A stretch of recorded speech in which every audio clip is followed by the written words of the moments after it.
Thank you very much, Ricardo, for giving me the opportunity to share on this platform some of the ideas on how education can be funded. As we all know, education is one of the main elements for upwards social and economic mobility all over the world. If there is one driver that I have to select that can move human race forward, it is education. So education has to be emphasized and has to be made accessible to all. Unfortunately, as we all know, most of the developing world, education sometimes is not accessible to all for a variety of social economic reasons. And even in the developed world, as a professor, I have seen that sometimes education is mismatched with what the real world needs are. So I'm going to try to address the first issue first, really about how to bring education and make it a little bit more accessible for people who don't have it. One of the ways, of course, which we can do is to harness technology. Of course, technology is available today. It is now a common denominator. It is a way to empower people. And we have seen that in classes that are happening online that are fairly low cost to deliver. And of course, that is happening. In addition, I do want to use the technology as an example to suggest that perhaps we crowdsource funding for individuals. How would such a delivery system work? Well, you would have an app or a platform where you would have worthy candidates that have been vetted by a filtering agency that is running the platform, people who are needing money. And they can be of any strata, any socioeconomic background, but really need the funding to pursue their higher educational goals.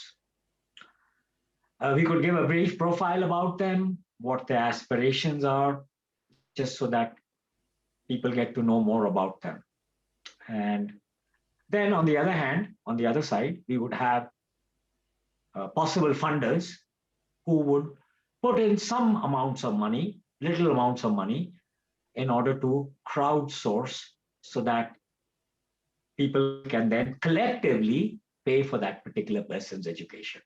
So let's assume that this person needs 1,000 euros to complete his or her education. Through a crowdsourcing platform, you could have a variety of people, each donating 5 to 10 euros each.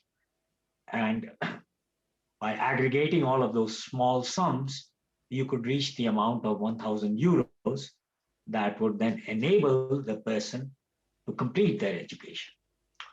This money could be repayable. Repayable, in other words, there could be a terms of contract where the person could start repaying once they went into the job market and would repay back the loan with some interest rate over the years to the variety of people.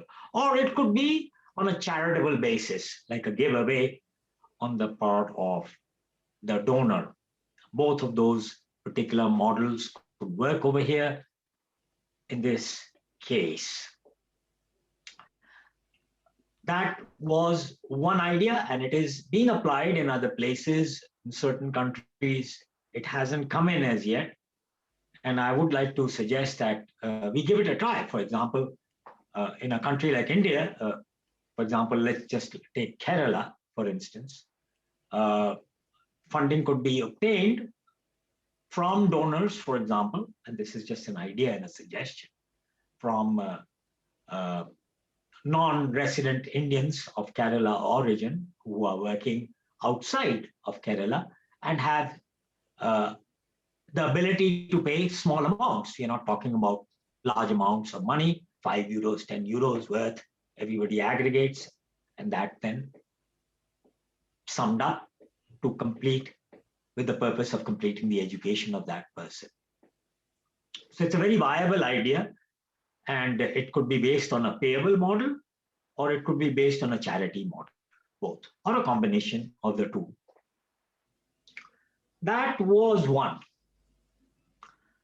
The second idea is really to prepare people for the job market. In other words, this idea is not so much about just funding education, but funding a job opportunity. How would this work? Well, as we know, in many countries, there are critical shortages of certain skills that don't require higher education, but require some ability that is on a vocational basis. Let's take example of people who are employed in the hospitality business, for instance. India has a fairly big hospitality sector, so does many other countries of the world. What kind of trained people do you need on that? You need people who can serve in the restaurants, people who can run reception desks, people who can cook the food. Now, there are schools for that, but these schools sometimes, at least in the developing world, are not run to the extent, to the efficiency that they could be run, and they are sometimes disconnected with the needs of the industry where these jobs are. So the jobs are in the hospitality industry, and who knows better than anyone else what the needs, not only today, but for the next 5 years, of the jobs will be for that industry. It could be the people in the hospitality industry themselves. And I'm just giving hospitality industry as an example. So an association that represents the hospitality business could get involved in developing a school, a vocational school that would be funded by partners who are from the hospitality business, such as restaurants, such as five-star hotels, such as businesses that cater to the tourist trade. What would be their incentive? Well, their incentive would be that they could get qualified workers who are trained according to their standards to come in and work for them after they graduate. And these could be short programs that would be a fairly good turnover. You could run them in 2 weeks, 1 month, 2 months, 3 months max turnover programs to train people to do the skills that I've just mentioned, whether it is cooking or running a reception or being a waiter, for example. They are skills that can be learned quickly, they are needed, and a person who has not had a great deal of formal degree will be able to then join the labor force, which they are not able to do so right now because of the lack of this particular training that is targeted and sought after.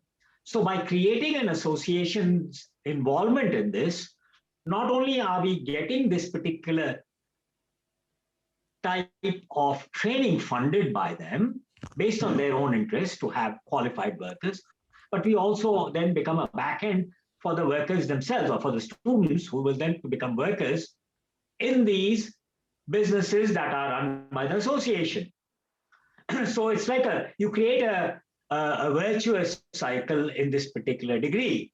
And you know, one hand, when we talk about education, we really need to be talking about holistically. We're not only talking about education for higher formal education type of jobs, but also we have to be thinking about people who lost the opportunity to not receive the formal education, but still have the opportunity to get back into the labor force through these type of projects or these type of ideas.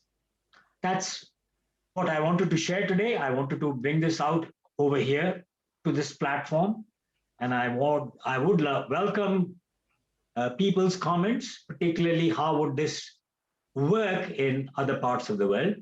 I know, to conclude, for example, the Spanish associations in Spain have done a pretty good job in this particular respect. For example, in the Spanish construction industry, the Spanish Construction Association actually over the years trained quite a lot of people, for instance, to be the electricians, to be the plumbers, to be the masons. They did that. And as a result, Spain has emerged into a powerhouse of construction. The same thing Spain has done with the tourism industry. Spain is in the top three, if not the number one country around anywhere in terms of arrivals, at least for the tourism industry. And how are they able to cope with it? If they're able to cope with it with skilled people who are working over there, because without the skilled people, you will not be able to give the quality of service. So there are examples of success stories based on the models that I've just mentioned. I wait for your comments. Thank you.